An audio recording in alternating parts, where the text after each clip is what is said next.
قال رسول الله صلى الله عليه وسلم لعن الله من لعن والديه। যে ব্যক্তি তার মা বাবাকে অভিশাপ দেয় আল্লাহ তাকে অভিশাপ দেয়। আপনি রোজা রাখছেন, মা বাবার অভিশাপ দেন, এটা কেমন রোজা রাখলেন? ইমাম সাহেবের কাছে এসে বিচার দেয়, হুজুর মালাকুল মাউত এত ঘরে আসে, আমাকে বুড়াডারে দেখতে পারে না। চিন্তা করছেন কি ভয়ঙ্কর কথা বলে বাবার ক্ষেত্রে, মায়ের শানে কি বলে। কি হয়েছে ভাই তুমি এমন করো কেন? খালি কাশে হুজুর, পাশের রুমে বসে। তো আপনার আব্বা বুড়া হয়ে গেছে, কাশবে না, কি করবে বলেন? আজকে ওনার একটা কাশি আপনার সহ্য হয় না। ছোটবেলায় আপনি 100 বার আব্বা বইলা 100 বার বিভিন্ন আবদার করছেন, প্রত্যেকটা বার একটা হাসি দিয়ে বলছে দিব দিব দিব, একবারও বলে নাই দিব না। কিন্তু আপনি কি বললেন? মরে না কেন? লাআনাল্লাহু মান লাআনা ওয়ালিদাইহি। মা বাবাকে যে অভিশাপ দেয় আল্লাহ তাকে অভিশাপ দেয়, এটা ভয়ঙ্কর একটা গুনাহ, ভয়ঙ্কর পাপ। ওয়ালাআনাল্লাহু মান যাবাহা লিগাইরিল্লাহ। যে ব্যক্তি আল্লাহ ছাড়া অন্যের নামে পশু জবাই করে তার উপর আল্লাহর অভিশাপ, এটা একটা ভয়ঙ্কর পাপ। আল্লাহ ছাড়া অন্যের নামে পশু জবাই করে। ওয়ালাআনাল্লাহু মান আওয়া মুহদিসা। যে ব্যক্তি কোনো বেদাতিকে আশ্রয় দেয় তার উপর আল্লাহর অভিশাপ। আপনি আপনার এলাকার 1 গন্ডা জমি, গন্ডা না কাটা, এদিকে শতাংশ, আচ্ছা শতাংশ, যাই হোক ঠিক আছে, শতাংশ 2-3 শতাংশ জায়গা দিয়ে দিলেন কোনো বেদাতিকে। কেন? একটা আস্তানা বানান, আমরা 2 জনে মিলাজিলা বেদাত সাপ্লাই দিল। এই যে আপনি আশ্রয় করে দিলেন, আপনার উপর অভিশাপ। যারা করে দিলেন তার উপর অভিশাপ, কিন্তু আপনি রোজা রাখতেছেন। কিন্তু কোনো বেদাতিকে আপনি আশ্রয় দিলেন, আপনার উপর অভিশাপ। শুধু তাই না, এই মিম্বরে যদি কোনো বেদাতিকে বসায়া দেন আর তাকে কথা বলার সুযোগ করে দেন, এখানে কোনো বেদাতিকে বসায়া দিলেন কি জন্য? যে সে কিছুক্ষণ আমাদের কিনে নাচবে গাইবে টাইবে, এই নিয়তে বসায়া দিলেন। যারা যারা আয়োজন করছেন সবগুলোর উপর আল্লাহর অভিশাপ। ওয়ালাআনাল্লাহু মান গায়্যারা মানারাল আরদ। যে ব্যক্তি জমিনের আইল পরিবর্তন করে, জমিনের নিশানা পরিবর্তন করে, তার উপর আল্লাহর অভিশাপ। খাম্বা ছিল এখানে, হাজী সাহেব রোজাও রাখছে, খাম্বা কোথায়? এখানে হঠাৎ খাম্বা এখানে চলে এসছে। হাজী সাহেব খবর কি, খাম্বাটা এখানে আসলো কেন? তো বলতেছে টেনশন করেন না, তো খাম্বা এখানে আসলো কেন? পাওয়ারে আসছি। কিসে আছি? পাওয়ারে। কতক্ষণ? যতক্ষণ আছে এখানে থাকবে। তো চলে যাবে কখন? পাওয়ার গেলে আবার এখানে এসো। ওয়ালাআনাল্লাহু মান গায়্যারা মানারাল আরদ। জমিনের নিশানা যে পরিবর্তন করে, রোজা রাখতেছে, হজ করতেছে, যাকাত দিতেছে, কানে কানে বলে দিবেন অভিশাপ হচ্ছে। এগুলো অভিশপ্ত কাজ না করা, আল্লাহ হেফাজত করে। রোজা রাইখা একজনে মাদক বিক্রি করে, এমনি মাদক খায় না, কারণ রোজাদার, এই জন্য খায় না, কিন্তু মাদক বিক্রি করে, এক্সপোর্ট ইনপুট করে আর কি। আপনার এর উপরে আল্লাহর অভিশাপ হবে। আবু দাউদের হাদিস, 3474 নম্বর হাদিস। قال رسول الله صلى الله عليه وسلم لعن الله الخمر। মদের উপর আল্লাহর অভিশাপ, মদের উপর আল্লাহর অভিশাপ। এখন মদের আবার বিভিন্ন নাম আছে, ইয়াবা, বাবা, গাঁজা, হিরোইন, ফেন্সিডিল, আফিম, কানাডা ড্রাই, মাস্তুদ, শ্যাম্পেন, ডাইল, বিয়ার ইত্যাদি, ভ্যান গাড়ির চিপা চুপা ইত্যাদি যা হচ্ছে আর কি সব। তো এই হলো আপনার মদের নাম। একজন আরেকজনের জিজ্ঞাসা, হুজুরে জানলো কেমনে? মনে হয় বিষয়টা এমন না। বিষয়টা হলো, আমি তো কম বলছি, আমার একটা বয়ান আছে মাদক সম্পর্কে, সেখানে মনে হয় 30টার উপরে বলছি। মাদক কিভাবে হয়, কোত্থেকে চাষ হয়, কিভাবে আমদানি রপ্তানি হয়, আলোচনা আছে টোটাল ওখানে। তো এইগুলা মদের নাম পাল্টায় দেয় মানুষ। নাম দেয় বিয়ার, কিন্তু মদ। নাম দিবে ভিন্ন, কিন্তু মাদক। আর মানুষ যে মদের নাম পাল্টায় দিবে, এটাও আমাদের নবী বলে গিয়েছেন। কত সত্যবাদী আমাদের নবী, সুবহানাল্লাহ। ইবনে মাজার 4020 নম্বর হাদিস। قال رسول الله صلى الله عليه وسلم لا يشربن ناس من امتي الخمر يسمونها بغير اسمها। নবীজি বলেন, আমার উম্মতের একদল মাদক সেবন করবে, মদের নামটা তারা পাল্টায়া দিবে। মাদক সেবন করবে, নামটা পাল্টায়া দিবে। ইউযাফু আলা রুসিহিম বিল কাইনাতি ওয়াল মুগান্নিয়াত। তাদের মাথার উপর নায়িকা গায়িকারা নাচানাচি করবে, গান বাজতে থাকবে, আর তালে তালা তারা মদ পান করতে থাকবে। হাদিসে 3টি কথা বললেন। এক দিক দিয়ে মদ পান চলতে থাকবে, আরেক দিক দিয়ে বাদ্যযন্ত্র বাজতে থাকবে, আরেক দিক দিয়ে নর্তকী নায়িকারা নাচানাচি করবে। নবী বলছেন এটা হবে। বলেন কবে হবে? তো নামটা কি করবে? পাল্টায় দেবে। তো এই যে নাম পাল্টায় দিচ্ছে, মানে মদ বললে এটা যে শরমের ব্যাপার, ওই যারা জিজ্ঞেস করবেন মাদকের সাথে জড়িয়ে আছে, ও শরম পায়। ভাই আপনি কি করেন? না আমি তো মদ না, ওইটা তো আপনার ওই যে ফেন্সি ডিল, মানে ওইটা শরম, ও শরম পায়। আমাদের নবী তো বলছে মাদকের নাম পাল্টায় দেবে। আবু দাউদের হাদিস শোনাচ্ছিলাম, লানাল্লাহুল খামরা, মদের উপর আল্লাহর অভিশাপ, ওয়া শারিবাহা, মাদক যে সেবন করে তার উপর আল্লাহর অভিশাপ, ওয়া সাকিয়াহা, মাদক যে পরিবেশন করে তার উপর আল্লাহর অভিশাপ। আপনাদের অনেক সন্তান আত্মীয় স্বজন ইউরোপ কান্ট্রিতে থাকে, তো হালাল উপার্জন আছে, আবার হতে পারে তাদের এমন কোনো কাজ আছে যে কাজে আবার মদ পরিবেশন করতে হয়। বলবেন এই অংশ কাজ করবা না, ও এমনি নিজে মদ পান করে না, কিন্তু মদ পরিবেশন করা লাগে। বলবেন এটা করা যাবে না, কারণ এদের উপর আল্লাহ অভিশাপ। 4 নাম্বার, বাইআহা, মদ যে বিক্রি করে তার উপর আল্লাহর অভিশাপ। 5 নাম্বার, মুবতাআহা, মদ যে ক্রয় করে তার উপর আল্লাহর অভিশাপ। হাতে তাসবিহ আছে, মনে করেন ভালো মানুষ, এরকম মাইকে 2-3 মিনিটের বক্তব্য দেওয়ার সুযোগ নেই মাহফিলে এসে, তো বলবে ভাইজান আমরা এই পুরা মুন্সিগঞ্জ এলাকাকে, মুন্সিগঞ্জ তো নাকি, মুন্সিগঞ্জকে মাদক মুক্ত করব। এই জন্য আপনারা যারা আছেন মুরব্বী আর যারা যুবকরা আছো তোমাদের সমর্থন চাইতেছি। তো সবাই কয় ঠিক, পরে খোঁজ নিয়ে দেখা যায় হ্যাঁ এটার সাথে জড়িয়ে আছে। হ্যাঁ, এটা তো সঠিক হলো না বিষয়টা, অথচ উনি সব কাজ ভালো ভালো কাজ করতেছে, কিন্তু আড়ালে এই কাজগুলা চলছে, তো এটা তো সঠিক হলো না। ওয়া বাইআহা ওয়া মুবতাআহা, যে মদ বিক্রি করে তার উপর আল্লাহর অভিশাপ। ওয়া মুবতাআহা, যে মদ ক্রয় করে তার উপর আল্লাহর অভিশাপ। 6 নাম্বার, আসিরাহা, যে মদ পরিশোধন করে, যে মদ উৎপাদন করে তার উপর আল্লাহর অভিশাপ। 7 নাম্বার, ওয়া মুআতাসিরাহা, যে মদ পরিশোধন করে, এটার নাম দেয় বাংলা মদ বা বিভিন্ন মদ নাম দেয়, তার উপর আল্লাহর অভিশাপ। 8 নাম্বার, ওয়া হামিলাহা, মদ যে বহন করে নিয়ে যায় তার উপর আল্লাহর অভিশাপ। যারা ড্রাইভিং করে জেনে শুনে যদি মাদক দ্রব্য বহন করে, বাস আল্লাহর অভিশাপ, জেনে শুনে।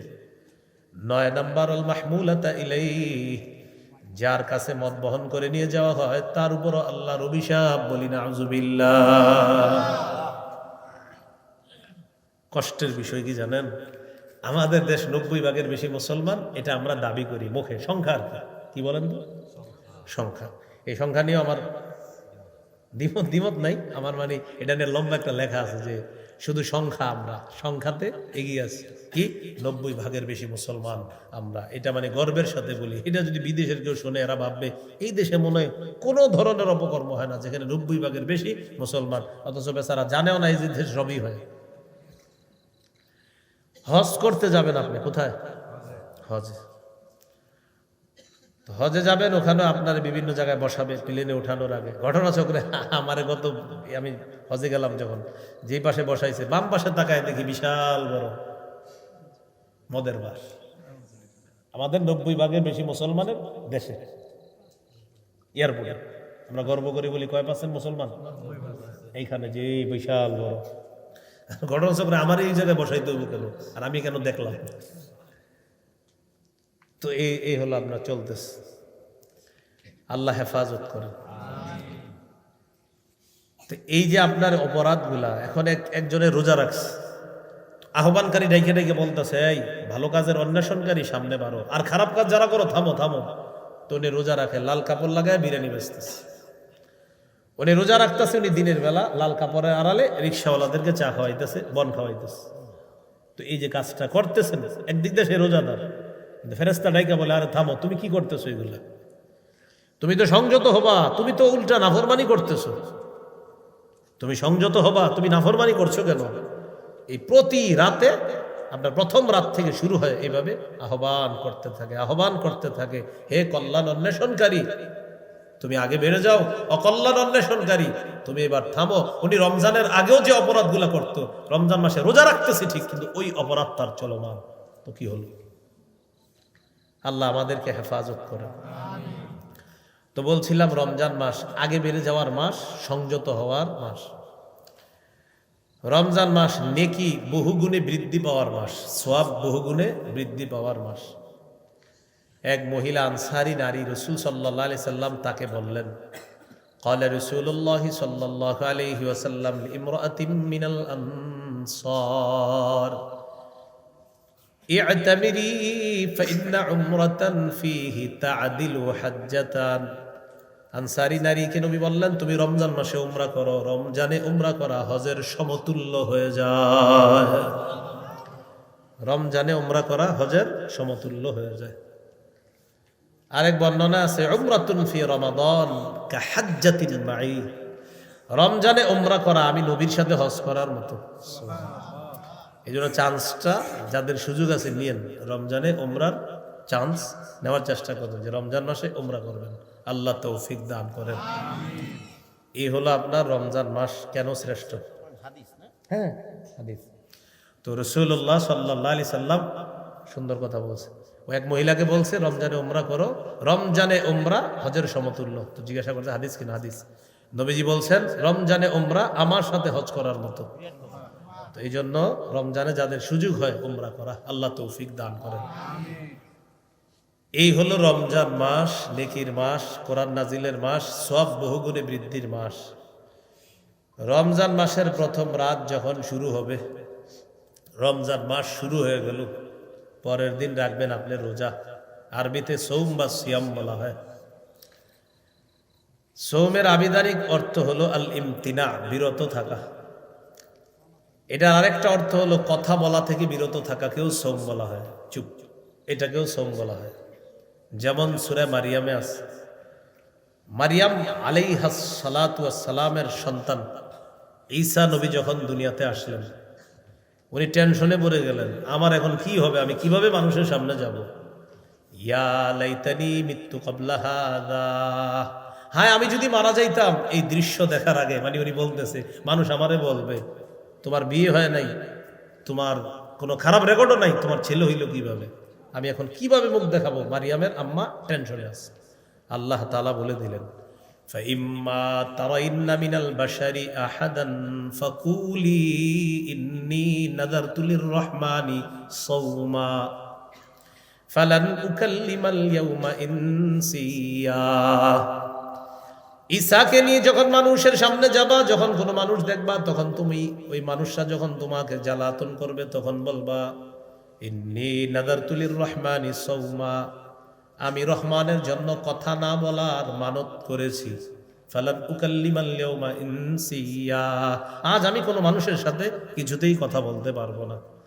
তাহলে সৌমের আরেকটা অর্থ কথা বলা থেকে বিরত থাকা। এই যে উনি বলতেছেন সৌমা, কথা না বলার মানত করেছি আল্লাহর জন্য। আমাদের বাংলাদেশের যদি একটা নিয়ম হইতো এরকম, রোজাদার যারা, এরা খানা থেকেও জিহ্বারে চুপ রাখবে আর কথা বলা থেকেও চুপ থাকবে। হ্যাঁ, সুন্দর হইতো। আপনার মানে খানা খায় না ঠিক, কিন্তু এটা দিয়ে যা করে।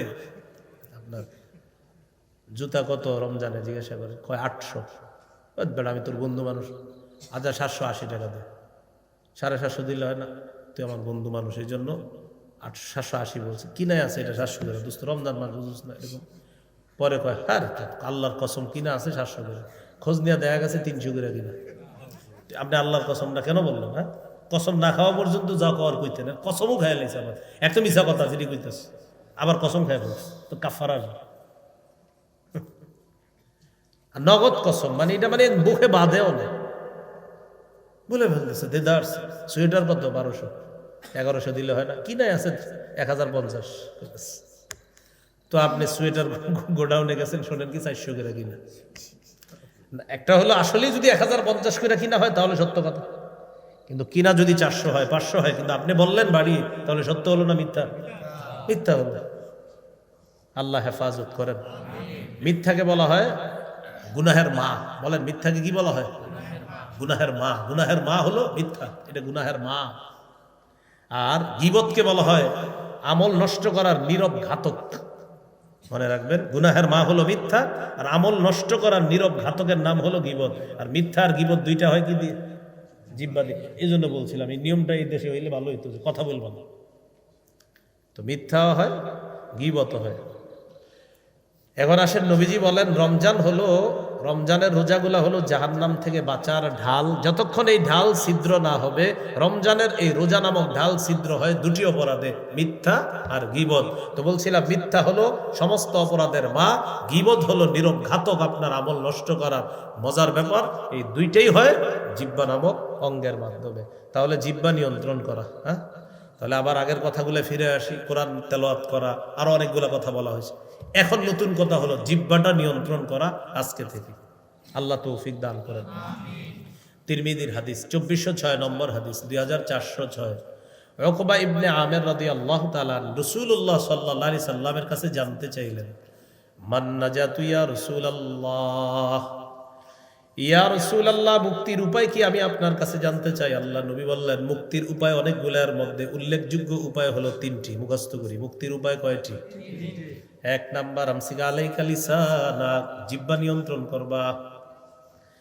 দুই নাম্বার, লিয়াসাকা বাইতুকা, তোমার ঘর যেন তোমার জন্য প্রশস্ত হয়ে যায়। এর মানে হলো কাজ থেকে তাড়াতাড়ি ঘরে ফিরবা, কাজ থেকে তাড়াতাড়ি ঘরে ফিরবা। 6টা বাজে বাসায় যাওয়ার কথা, রাত 10টা 11টা বাজে আপনি বাসায় যান না। স্ত্রী ফোন দেয় কোথায়, বন্ধুদের সাথে আড্ডাবাজি করতেছি। না না, আড্ডাবাজি করা যাবে না, হয়তো কাজে না হয় বাসায়, হয়তো কাজে না হয় বাসায়। বাসায় থাকবেন, স্ত্রী সন্তান মা বাবার সামনে যে গুণাগুলো আপনি করতে পারবেন না, বাহিরে থাকলে ওই গুণাগুলো আপনার জন্য সহজ হয়ে যাবে। নবী বলেন 2 নাম্বার, ঘর যেন তোমার জন্য প্রশস্ত হয়, ঘরে থাকবা। মুক্তির উপায়, ঘরে থাকবা, বেশি বেশি ঘরে থাকবা।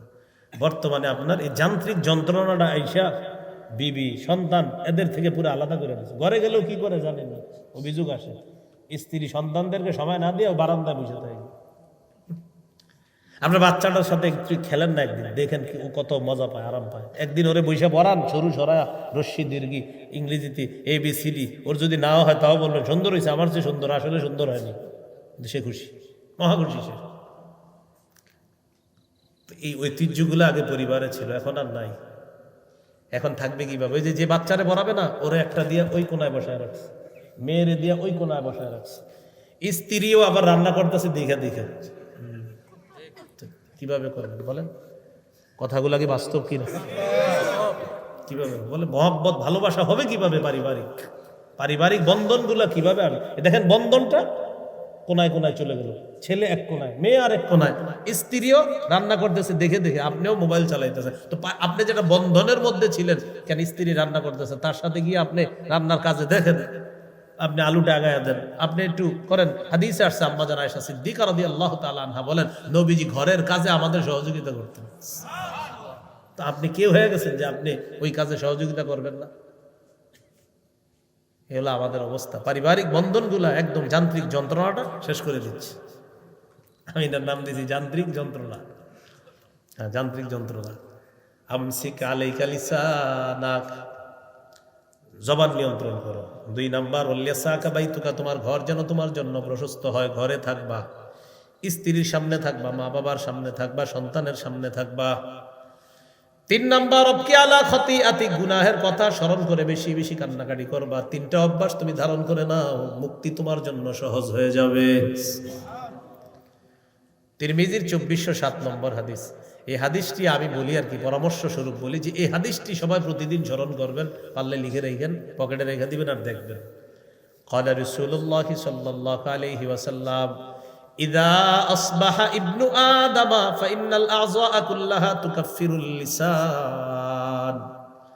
আদম সন্তান যখন সকালবেলা ঘুম থেকে ওঠার পর সমস্ত অঙ্গ প্রত্যঙ্গগুলা জিহ্বারে ডাক দেয়। পা জিহ্বাকে ডাক দেয়, হাত জিহ্বাকে ডাক দেয়, কান চোখ নাক সবাই জিহ্বাকে ডাক দিয়ে বলে, ও জিহ্বা। জিহ্বাকে ডাক দিয়ে কায়ে মনোবাক্যে সমস্ত অঙ্গ প্রত্যঙ্গ গুলো বলে, ও জিহ্বা, ইত্তাকিল্লাহ ফিনা, তুমি আমাদের ব্যাপারে আল্লাহকে ভয় করো, তুমি আমাদের ব্যাপারে আল্লাহকে ভয় করো। ফাইন্নামা নাহনু বিকা, আমরা তোমার দ্বারা নিয়ন্ত্রিত। হাত পা অন্যান্য অঙ্গ প্রত্যঙ্গ জিহ্বাকে বলে, ও জিহ্বা, তুমি আমাদের ব্যাপারে আল্লাহকে ভয় করো, আমরা তোমার দ্বারাই নিয়ন্ত্রিত। ফাইন ইস্তাকামতা ইস্তাকামনা, তুমি যদি সোজা থাকো আমরা সোজা। ওয়া ইন ইআওয়াজাজতা ইআওয়াজাজনা, তুমি বাঁকা হয়ে গেলে আমরাও বাঁকা। তাহলে বলেন তো, রমজান নামক ওই যে রোজা রাখবেন, রোজা নামক ঢাল ছিদ্র হয় কয় অপরাধে? 1 নাম্বার মিথ্যা, 2 নাম্বার গীবত। মিথ্যা গীবত হয় কিসের মাধ্যমে? জিহ্বা। জিহ্বা নামক এই অঙ্গটাকে বস মানে কারা? সব অঙ্গ, সমস্ত অঙ্গগুলা বস মানে জিহ্বাকে। জিহ্বা তুমি বস, তুমি ঠিক থাকলে আমরা ঠিক, তুমি বাঁকা হলে আমরা বাঁকা, সবাই বলে। তিরমিজির 2408 নম্বর হাদিস, 2408। قال رسول الله صلى الله عليه وسلم من يتكفل لي ما بين لحييه وما بين رجليه اتكفل له بالجنه। কোন ব্যক্তি যদি দুটি অঙ্গের নিশ্চয়তা আমাকে দিয়ে দেয়, এক নাম্বার দুই চোয়ালের মাঝে জিহ্বা আর দুই রানের মাঝে লজ্জাস্থানে, দুইটা দিয়ে সে অপরাধ করবে না, এটার নিশ্চয়তা যদি আমাকে দিয়ে দেয়, আমি নবী তাকে জান্নাতে নেওয়ার জিম্মাদার হয়ে যাব।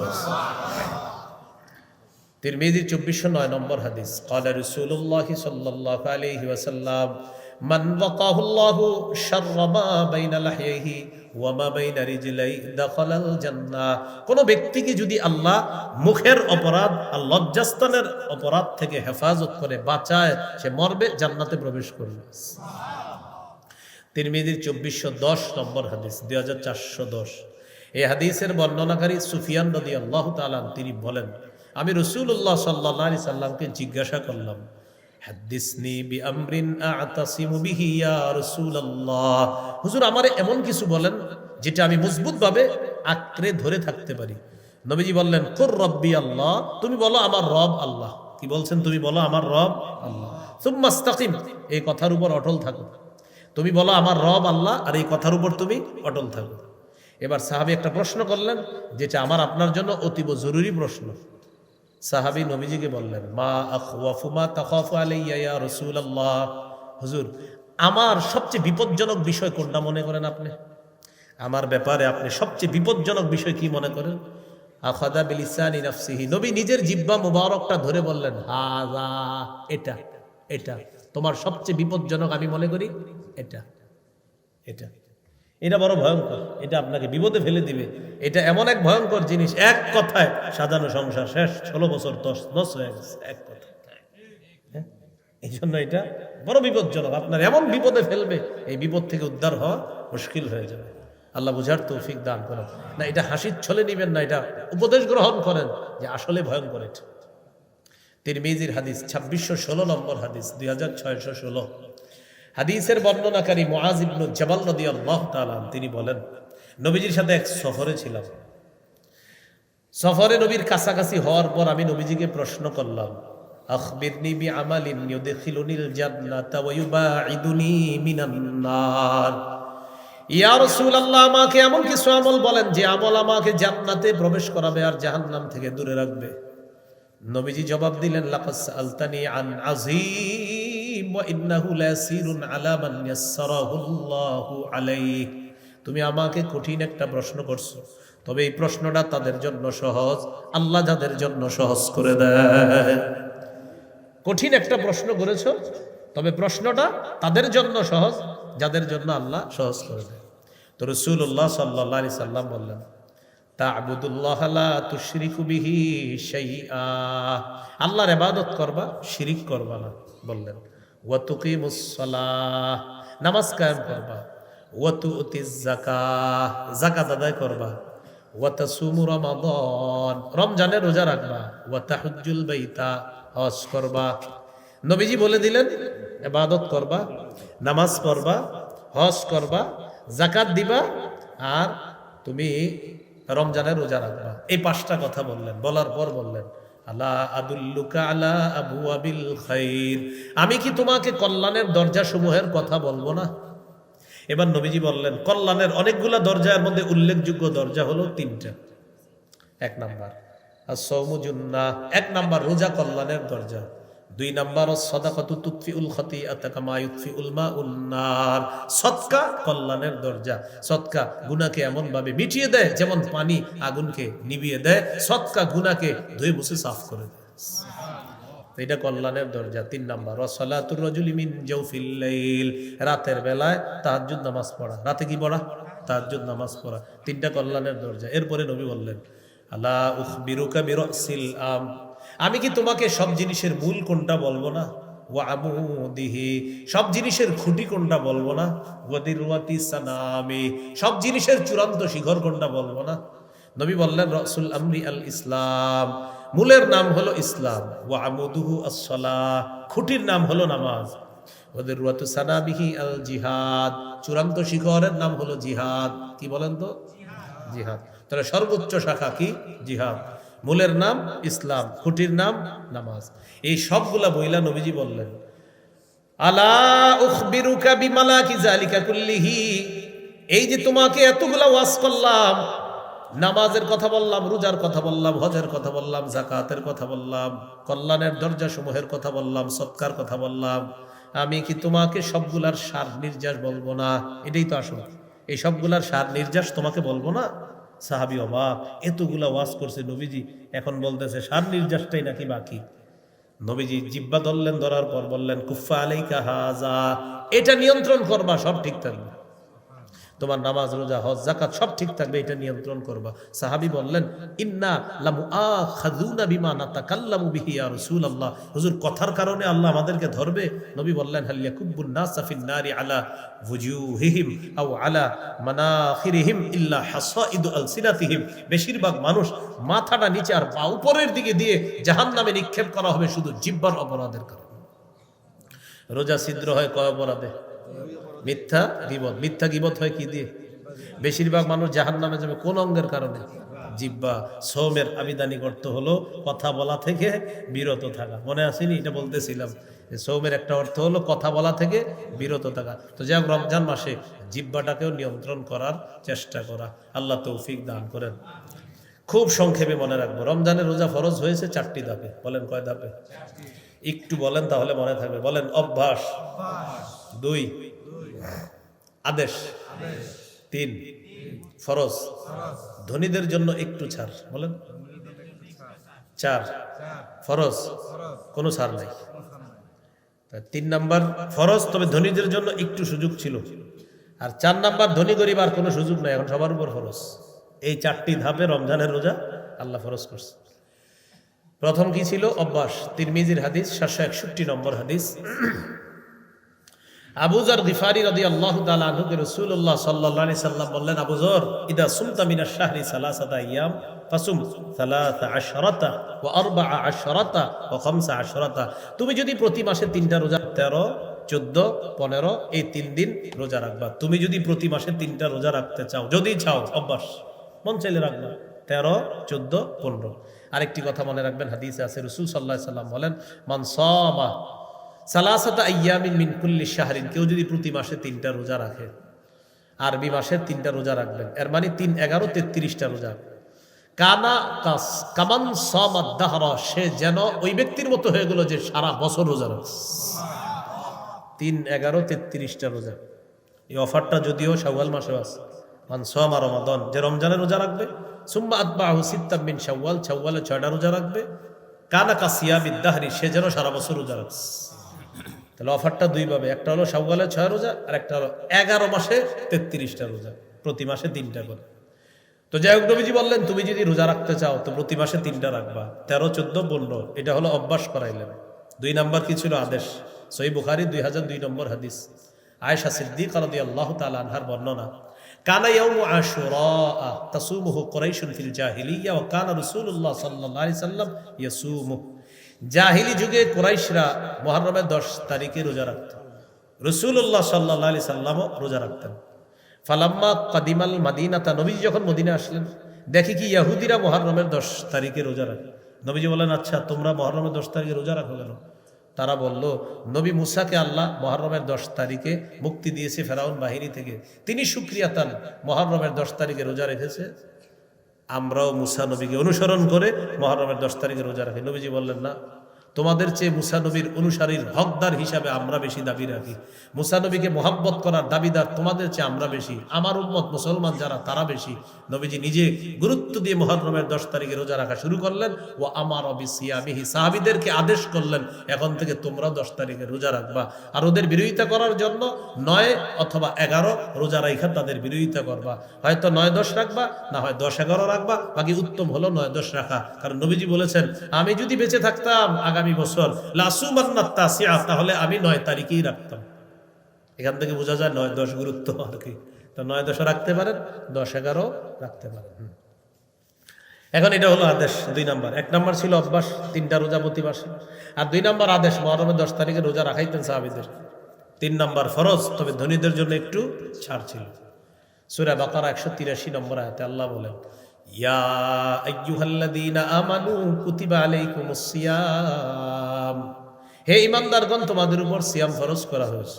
একটু পরে আল্লাহ বলেন, ওয়া আলাল্লাযীনা ইউতিকুনাহু ফিদিয়াতুন তাআমু মিসকিন, যারা সামর্থ্যবান টাকা পয়সাওয়ালা তারা যদি রোজা রাখতে কষ্ট হয় তাহলে একটা রোজার বিনিময়ে একটা ফিদিয়া দিয়ে দিবে, একজন মিসকিনকে খাওয়ায়া দিবে, তাহলে রোজা ফরজ। তবে যারা সামর্থ্যবান তাদের যদি রোজা রাখতে কষ্ট হয়, একটা রোজা না রেখে এটার বিনিময়ে একটা ফিদিয়া দিয়ে দিবে। কি ফিদিয়া? একজন মিসকিনকে খাওয়ায়া দেওয়া। এই হলো 3 নাম্বার। 4 নাম্বার ফরজ, কোনো ধনী গরিব কারোর জন্য ছাড় নাই। তৃতীয় যে ধনীদের ছাড়ের বিধানটা রহিত হয়ে গিয়েছে চতুর্থটার মাধ্যমে। আল্লাহ বলেন, ফামান শাহিদা মিনকুমুশ শাহরা ফাল্যাসুমহু, তোমাদের মধ্যে যেই রমজান মাস পাবে সেই রোজা রাখবে। ধনী গরিব যেই পাবে সেই রমজানের রোজা রাখবে। বাস, এখন সবার উপর ফরজ। এখন আর ধনীদের জন্য এই ছাড়টা নাই। এখন শুধুমাত্র উজর, একটা হলো অসুস্থতা আর একটা হলো সফরে থাকা। অসুস্থ হলে আপনি গুনে গুনে রাখবেন কয়টা রোজা রাখতে পারেন নাই, আর সফরে থাকলে যদি রোজা রাখতে পারেন গুনে গুনে রেখে দিতে হবে। ফাইদ্দাতুম মিন আইয়ামিন উখর, গুনে গুনে পরবর্তীতে এটা কাজা করে নিবে। হ্যাঁ, এই হলো গুনে গুনে এটা পরবর্তীতে আদায় করে নিবে আর কি, যে কটা রাখতে পারে নাই। এই হলো 4টি ধাপে রোজা ফরজ করা হলো। রমজান মাসের প্রথম রাত যখন শুরু হবে, শয়তানকে শিকলে বন্দি করা হবে। প্রথম রাতে আপনারা তারাবির সালাতে অংশগ্রহণ করবেন ইনশাআল্লাহ। সাহাবায়ে কেরামের ঐক্যমতে 20 রাকাত তারাবি। সাহাবায়ে কেরামের ঐক্যমতে কয় রাকাত তারাবি? 20 রাকাত তারাবি। তো তারাবি 20 রাকাত পড়বেন। পড়ার পর আল্লাহ যেহেতু সাহরির সময় উঠাবে, সাহরির সময় উঠে 8 রাকাত তাহাজ্জুদ পড়বেন। 8 রাকাত তাহাজ্জুদ নবীজির 12 মাসের আমল। আর তারাবি 20 রাকাত, এটা সাহাবায়ে কেরামের ঐক্যমতে এটা রমজানের আমল। আর 8 রাকাত তাহাজ্জুদ এটা হলো পুরা বছরের আমল। আপনি চাইলে আজকে রাতেও 8 রাকাত তাহাজ্জুদ পড়তে পারেন। এখন কথা হলো, হুজুর রমজানে কেন পড়বো? রমজানে যেহেতু সাহরির সময় উঠতেছেন, এই জন্য সাহরির সময় উঠা চেষ্টা করবেন 8 রাকাত পড়তে। না পারলে 6, না পারলে 4, না পারলে 2 যেন মিস না হয়। চেষ্টা করবেন 8 রাকাত পড়তে। তো যাই হোক, 20 রাকাত তারাবি পড়বেন। কেন? সাহাবায়ে কেরামের ঐক্যমত 20 রাকাতের উপর। আর 8 রাকাত তাহাজ্জুদ পড়বেন, এটা নবীর 12 মাসের আমল। কিন্তু 12 মাস যদিও পারেন না ব্যস্ততার কারণে বা কোনো কারণে, রমজানে যেহেতু সাহরির সময় উঠি এই জন্য 8 রাকাত তাহাজ্জুদ আমরা পড়ে নিব ইনশাআল্লাহ। সাহরি খাবেন। সাহরি কি করবেন? খাবেন। হ্যাঁ, এটা মিস করবেন না। অনেকে আবার চিন্তা করে আমি সাহরি রাখায় রোজা রেখা দেখায় দিব যে আমি কি জিনিস। এরকম করা দরকার নেই, আপনি খায়েন। বুখারীর বর্ণনা 1921 নম্বর হাদিসের মধ্যে আছে, যায়েদ ইবনে সাবিত রাদিয়াল্লাহু তাআলা আনহু বলেন, তাসাহহারনা মা রাসূলিল্লাহি সাল্লাল্লাহু আলাইহি ওয়াসাল্লাম, আমরা নবীজির সাথে সাহরি খেয়েছি। সুবহানাল্লাহ। বুখারী 1923 নম্বর হাদিস, নবীজি বলেন, তাসাহহারু, তোমরা সাহরি খাও। ফাইন্না ফিস সাহুরি বারাকাতান, সাহরির মধ্যে বরকত আছে। নবীজি বলেন, ইন্নাল্লাহা ওয়া মালাইকাতাহু ইউসাল্লুনা আলাল মুতাসাহহিরিন, যারা সাহরি খায় তাদের উপর আল্লাহ রহমত নাজিল করেন। যারা সাহরি খায় তাদের ব্যাপারে ফেরেশতারা বলে, আল্লাহ সাহরি খাইতেছে, তারা মাফ করে দেন, মাফ করে দেন, মাফ করে দেন। না আপনি খায়েন না, না খায় বলবেন আমি খাইনি। খাবেন সাহরিতে, খেজুর খাবেন, অবশ্যই খেজুর খাবেন। মানে ভাত, ইলিশ মাছ, মুরগি যা খান খান তো খানি রমজানে, তো সাথে খেজুর খাবেন। খেজুর একদিনও মিস করবেন না। যেদিন থেকে এই হাদিস পেয়েছি আলহামদুলিল্লাহ, সাহরিতে কখনো খেজুর মিস হয় না। قال رسول الله صلى الله عليه وسلم نعم سحور المؤمن التمر, মুমিনের কতই না উত্তম সাহরি হলো খেজুর খাওয়া। খেজুর মুমিনের জন্য কতই না উত্তম খাদ্য। সাহরিতে মুমিন খেজুর খাওয়াটা, নবী বলেন এটা কতই না উত্তম খাদ্য যে মুমিন সাহরিতে খেজুর খাবে। আজকে থেকে প্রশ্ন করবো না কেন, নবী খাইছে, খাবো, বাস সোজা কথা। আর যদি বিজ্ঞান সায়েন্স সম্মত আপনি গবেষণা করেন তাহলে উপকারিতার শেষ নাই খেজুরের। তো রমজানে খেজুরের চাহিদা বাড়ার কারণে ব্যবসায়ীরা এটার দাম বাড়ায় দেয়। আর রমজানের শেষের দিকে গরম যখন হবে তরমুজগুলা গোডাউন করে রাখবে, গুদামজাত করে রাখবে, পরে দাম বাড়াবে। এটা ঠিক না, এগুলো অন্যায়, আল্লাহ হেফাজত করেন। তো সাহারি খাবো, বাস দিনের বেলা রোজা রাখা শুরু হয়ে গেল। রমজানে দিনের বেলা মুখ যদি খালি কিলবিল করে কথা বলার জন্য, তখন বলবেন সুবহানাল্লাহ সুবহানাল্লাহ, মানে খালি কথা বলতে মন চায় আপনার, সুবহানাল্লাহ বলবেন 100 বার। জিব্বারে বলবেন তুমি খালি কথা বলতে চাও, সুবহানাল্লাহ বলো 100 বার। এরপর 100 বার পরে জিব্বা খালি মন চাইব আরেকটু বলি, আলহামদুলিল্লাহ আলহামদুলিল্লাহ পড়তে থাকবেন। জিব্বা আবার মন চায় কথা বলতে, আল্লাহু আকবার করবেন। জিব্বা আবার মন চায় আমি কথা বলবো, লা ইলাহা ইল্লাল্লাহ করবেন। জিব্বা খালি আপনার এরকম খালি নড়বে, আরে কথা বল, তখন বলবেন আস্তাগফিরুল্লাহ আস্তাগফিরুল্লাহ আস্তাগফিরুল্লাহ। জিব্বা আপনার নিয়ন্ত্রণ দিচ্ছে না, বাস একদম। বেশি ফাইজলামি করলে জিব্বা যদি ঝামেলা করে, কোরআন খুইলা বসে যাবে যে ঠিক আছে জিব্বা তুমি সিক্ত হও, কোরআনের মাধ্যমে তেলাওয়াত করা শুরু করবেন। এরপরেও আপনার খালি জিব্বা খালি নড়তেছে, একটু কথা বলবো, ঘুমায় থাকবেন। বুঝে আসছে? কারণ ওই যে ছিদ্র হয়ে যায় রোজা, কয় অপরাধ, দুই মিথ্যা গীবত, আর মিথ্যা গীবত জিব্বা দিয়ে ও যে কি শুরু করবে, কোন দিকে যাবে আপনার খবর নাই। এখন রমজানের দিনের বেলা যখন আপনি তেলাওয়াত করবেন, ইবলিস তো রমজানে নাই, তবে ইবলিস দায়িত্ব বুঝাই দিতেছে এখনই অনেককে, তারা রমজানে আপনাকে ডিস্টার্ব করবে।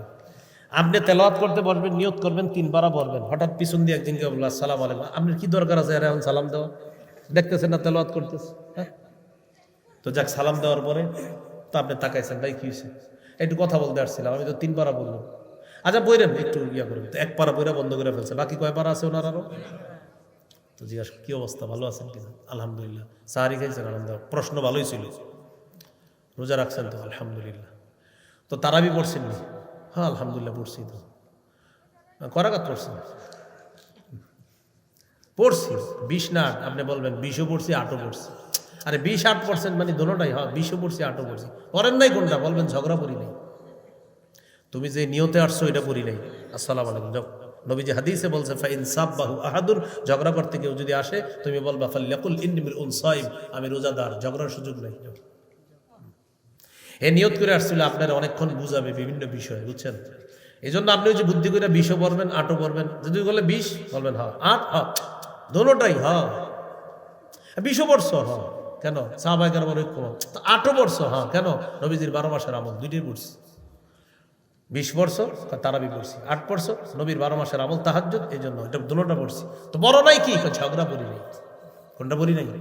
ঝগড়া করা যাবে না। এই জন্য রমজানে অনেক দায়িত্বশীল যারা এখন দায়িত্বগুলা বুঝে নিতেছে, ওরা দায়িত্বগুলা বুঝে রাখতেছে ওদের লিডারের কাছ থেকে। ওরা রমজানে আপনার এই দায়িত্বগুলার মাধ্যমে আপনার কোরআন থেকে বিভিন্ন ইবাদত থেকে দূরে রাখার চেষ্টা করবে। এই জন্য সুযোগ দেওয়া যাবে না। এই জন্য বুদ্ধি করে দুইটাই পড়বেন। 20 টাকা তারাবি পড়বেন, 8 টাকা তাহাজ্জুদ পড়বেন, আর পরের দিন অপেক্ষা থাকবেন যে আসো আসো আসো। তোমরা যারা এরকম কিছু লোক আছে কিন্তু আসলে বলবেন হ্যাঁ জি বলেন, আপনি যে প্রশ্ন করবেন উত্তর হইলো 20ও পড়ছি 8ও পড়ছি, আর কোনো প্রশ্ন আছে? বলবে এটা কি? আপনি বলবেন হ্যাঁ 20ও 8ও। ভাই কোনো প্রশ্ন থাকলে বলেন, বলবে এটাই তো করতে আসছিলাম। কারণ এটা ছাড়া কিন্তু আপনার প্রশ্ন নাই। আপনি বললেন 20ও পড়ছি 8ও পড়ছি, 20 টাকা তারাবি পড়ছি, 8 টাকা তাহাজ্জুদ পড়ছি। যেটা পড়ি নাই সেটা হলো ঝগড়া করা নিষেধ, রমজানে জিব্বারে আজাইরা পেঁচাল মারা নিষেধ। আসসালামু আলাইকুম। মনে থাকবে নি? কুল্লু নাফসিন